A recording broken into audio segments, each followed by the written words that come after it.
സുശീല, ഇതെന്താ കാഷ്യൂനട്ട് പോയ അണ്ണാനെ പോലെ വരുന്നേ?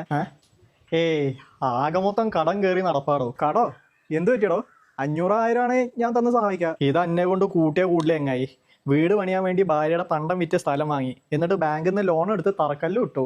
വീട് പണി നല്ല കാര്യല്ലേ, ബാക്കിയുള്ള പണി കൂടെ തീർക്ക്. എങ്ങനെ തീർക്കാനാ? എന്ത് വെച്ച് തീർക്കാനാ? ആകെ ഉണ്ടായിരുന്ന പ്രതീക്ഷ ആയിരുന്നില്ലേ ഓണം ബമ്പർ, അതും കിട്ടിയില്ല. അത് അടിക്കുന്ന ഉറപ്പുള്ളോണ്ടാ ഞാൻ ഇതൊക്കെ മുൻകൂട്ടി പ്ലാൻ ചെയ്തേ. ഒരൊറ്റ ബമ്പർ എടുത്തതിന്റെ ബലത്തിലാണോ സുശീല നീ കടുങ്കൈ ചെയ്തേ? ഒറ്റ ബമ്പർ അല്ലാലോ, ഓരോ ദിവസം 5 ബമ്പർ വീതം 30 ദിവസത്തിൽ 150 ബമ്പർ അല്ലേ ഞാൻ എടുത്തു കൂട്ടിയേ. അടക്കടബുളേ, അപ്പൊ ഈ പൊട്ടൻ ലോൺ എടുത്തത് ബമ്പർ എടുക്കാനായിരുന്നോ? എന്നിട്ട് 150 വട്ടത്തിൽ പുളിയിഞ്ചി. എന്തിനാടാ ലോട്ടറി എടുത്തിട്ട്?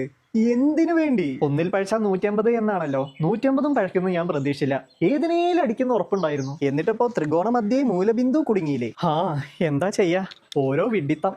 ഇനിയിപ്പോ പൂജാ ബമ്പറിലാ ഒരു പ്രതീക്ഷ. ശരി, അതിൽ ഞാൻ എന്റെ കാറ്റഗറി ഒന്ന് മാറ്റി പിടിക്കും. എന്താന്നാവോ? ഓരോ ജില്ലയിലും വിവിധ സ്ഥലത്തിൽ നിന്ന് 10 ടിക്കറ്റ് വീതം, മൊത്തം 14 ജില്ലയിൽ നിന്ന് 140 ടിക്കറ്റ് എടുക്കാനാ പ്ലാന്. അതാവുമ്പോ ഓരോ ജില്ലയിലും എനിക്ക് പ്രതീക്ഷ വയ്ക്കാലോ. അഗ്രകണ്യം തന്നെ. ലക്ഷ്യം ലോട്ടറി മാത്രം. പോട്ടെ, ഒരു ഫംഗ്ഷൻ ഉണ്ട്. എന്ത് പരിപാടിയാ? എനിക്ക് ലോട്ടറി വിറ്റ കടക്കാരന്റെ വീടിന്റെ പാല് കാച്ചലാ. നിർബന്ധമായി വരണമെന്ന് പറഞ്ഞിട്ടുണ്ട്. ഭയങ്കര സ്നേഹാന്നേ. പോട്ടെ.